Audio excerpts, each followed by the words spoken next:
আজকে আপনাদের জন্য চিংড়ি মাছের একটি অভিনব রেসিপি নিয়ে আমরা হাজির হয়েছি মামুনির রান্নাঘরে। Creamy garlic prawns. এটা বানানো খুবই সহজ আর খেতে কিন্তু বেশ লাগে।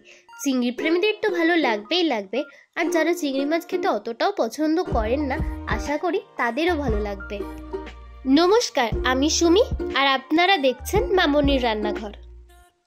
রেসিপিটা করার জন্য নিয়ে নিয়েছি 500 গ্রাম চিংড়ি মাছ।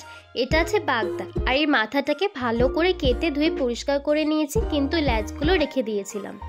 এবারে মাছটাকে ম্যারিনেট করার পালা। সবার প্রথমে দিয়ে দিয়েছি লেমন জুস, দিয়ে দিচ্ছি পরিমাণ মতো গোলমরিচ গুঁড়ো আর স্বাদ মতো নুন দিয়ে মাছটাকে আধ ঘন্টার জন্য ম্যারিনেট করে রেখে দেবো, যাতে মাছের মধ্যে যে আঁশটে গন্ধটা ছাড়ে সেটাও না ছাড়ে, আর মাছের মধ্যে ভালো করে নুন আর গোলমরিচের স্বাদটা ঢুকে যায়। আধ ঘন্টা বাদে চিংড়ি মাছগুলোকে ভাজার জন্য ফ্রাই প্যানে রিফাইন্ড অয়েল নিয়ে নিয়েছি। এই রান্নাটা করতে তেলের পরিমাণটা কমই লাগবে, তাই অল্প পরিমাণে তেল নিয়ে নিয়েছি। চিংড়ি মাছগুলো দিয়ে একটা সাইড আমরা বেশ গোল্ডেন ফ্রাই হওয়া পর্যন্ত অপেক্ষা করছি।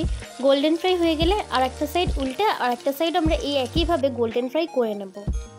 আর মাছটা ভাজার সময় কিন্তু গ্যাসের ফ্লেমটা ছিল একদমই লো টু মিডিয়ামে।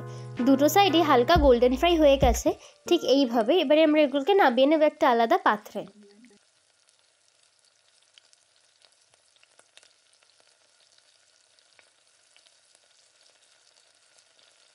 সমস্ত মাছগুলো একটা আলাদা পাত্রে তুলে নিয়েছি।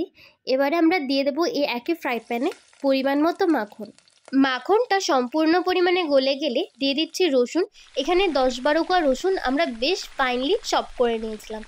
রসুনটা হালকা ফ্লেভার ছেড়ে দিলে অ্যাড করে নিচ্ছে কাঁচা লঙ্কা। কাঁচা লঙ্কাগুলোকে খুব ছোট ছোট করে চপ করে নিয়েছিলাম।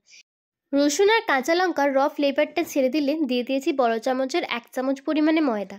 ময়দাটা ভালোভাবে মিশিয়ে নিচ্ছি যাতে কোনো লাম্পস না থাকে। ময়দাটা সম্পূর্ণ মিশে গেলে দিয়ে দেবো 1 কাপ পরিমাণে দুধ। দুধটা দিয়ে কিন্তু আমাদের এই ক্রিমি প্রনসটা রান্না হবে। দুধটা দিয়ে ভালো করে নেড়ে চেড়ে দুধটা একটু ফুটে এলে অ্যাড করে নিচ্ছি মেয়োনিজ আর ফ্রেশ ক্রিম। মেয়োনিজ আর ফ্রেশ ক্রিমটা ভালো করে দুধের মধ্যে আমরা সম্পূর্ণভাবে মিশিয়ে নিচ্ছি। গ্রেভিটা একটু গাঢ় হয়ে এলে ভেজে রাখা প্রনসগুলোকে এর মধ্যে অ্যাড করে নেব। চিংড়ি মাছগুলো দিয়ে ভালো করে নেড়ে চেড়ে গ্রেভির মধ্যে মিশিয়ে কিছুক্ষণ বাদে অ্যাড করে নেব 1/2 কাপ পরিমাণে দুধ। গ্রেভিটাকে একটু পাতলা করে নেওয়ার জন্য, মানে আমাদের এই রান্নাটা করতে টোটাল 1.5 কাপ পরিমাণে দুধ লেগেছে। দুধটা দিয়ে ভালো করে নেড়ে চেড়ে কিছুক্ষণ রান্না করে নিয়ে একটু ফুট ধরতে দিয়ে দেবো স্বাদ অনুযায়ী গোলমরিচ গুঁড়ো, অরিগ্যানো আর কুচিয়ে রাখা ধনেপাতা। রান্নাটা প্রায় হয়েই গেছে। শেষ পর্যায়ে নামানোর আগে ঝালের স্বাদ অনুযায়ী দিয়ে দিচ্ছি চিলি ফ্লেক্স। চিলি ফ্লেক্স দিয়ে ভালো করে নেড়ে চেড়ে ধনেপাতা আর চিলি ফ্লেক্স মিশিয়ে নিচ্ছি। আচ্ছা, আপনারা কি আমাদের চ্যানেল মামুনির রান্নাঘরকে সাবস্ক্রাইব করেছেন? যদি সাবস্ক্রাইব না করে থাকেন তাহলে সাবস্ক্রাইব করে নিতে পারেন, কারণ এই চ্যানেলে আমরা নতুনত্ব রান্না আপনাদের জন্য নিয়েই আসি। গ্রেভিটা একটু ঠিক হয়ে এলে আমাদের এই ক্রিমি প্রনসগুলো আরেকটু ক্রিমি বানানোর জন্য অ্যাড করে নিচ্ছে চিজ। ক্রিমি গার্লিক প্রনস প্রায় রেডি হয়ে গেছে। 5-6 মিনিটের জন্য মিডিয়াম আছে আমরা এগুলোকে চাপা দিয়ে আরও একটু রান্না করে নিচ্ছি, যাতে চিংড়ি মাছের মধ্যে ভালো করে মশলার স্বাদটা ঢুকে যায়। ক্রিমি গার্লিক প্রনস একদম রেডি হয়ে গেছে। এই রেসিপিটা ভালো লাগলে অবশ্যই ট্রাই করবেন এবং লাইক ও শেয়ার করবেন। ধন্যবাদ।